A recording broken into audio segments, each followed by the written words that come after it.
These assembly elections are very crucial for the future of our country's secular democratic foundations and the constitutional order. And the important issue in these elections is to provide an alternative that will, on one hand, safeguard our constitutional republic, and on the other hand, provide greater relief to the people.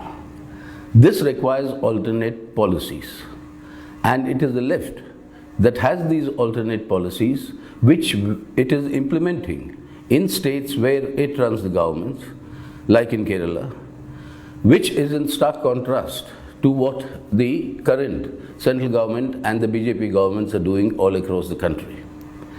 And that is why it is imperative that the left must be strengthened on both counts for the interests of our country and our constitutional order and in the interests of people's welfare.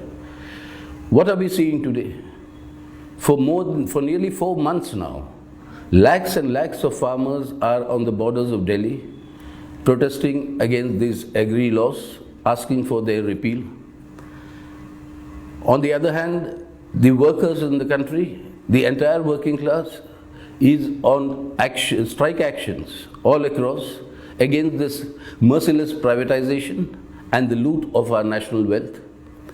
The banks have gone on strike. Now the insurance sectors are going on strike. All the major public sector units, the workers are up in arms against this outright sale of India. And on the other side of it, you have unemployment growing, galloping in fact. And during the pandemic and the lockdown, it is estimated nearly 15 crores of people have lost their jobs. If this is the state of affairs of the people of our country, when you have the ultra-rich amassing wealth during this period, while people's livelihood has been dismally pushed downwards with this relentless rise in the prices of all essential commodities, led by this regular increases in the prices of petroleum products. Cooking gas, for instance, the great advertised program of this central government. Now the prices are such that people are being forced to go back to using wood as fuel. Now this sort of a sorry state of affairs for the people of India, while the rich become richer and the poor become poorer, that has to change, means it requires an alternative policy direction.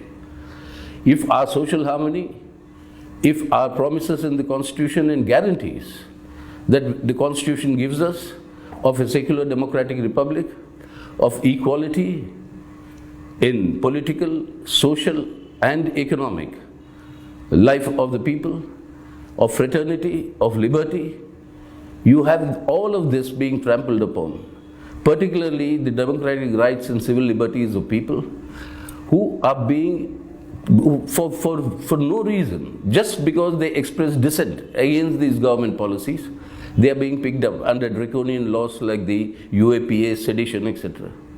76% rise in the UAPA, the people picked up under UAPA within this year. Now this is not acceptable.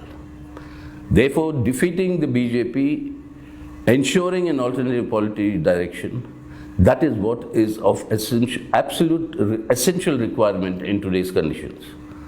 And our appeal, and my appeal to you, appeal of the CPIM to all of you, is that let us today strengthen the movement for saving India in order to change India for the better in the coming days.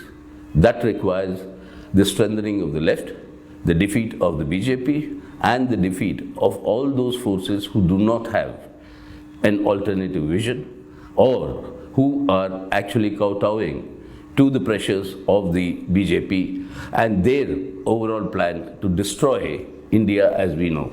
That cannot be allowed.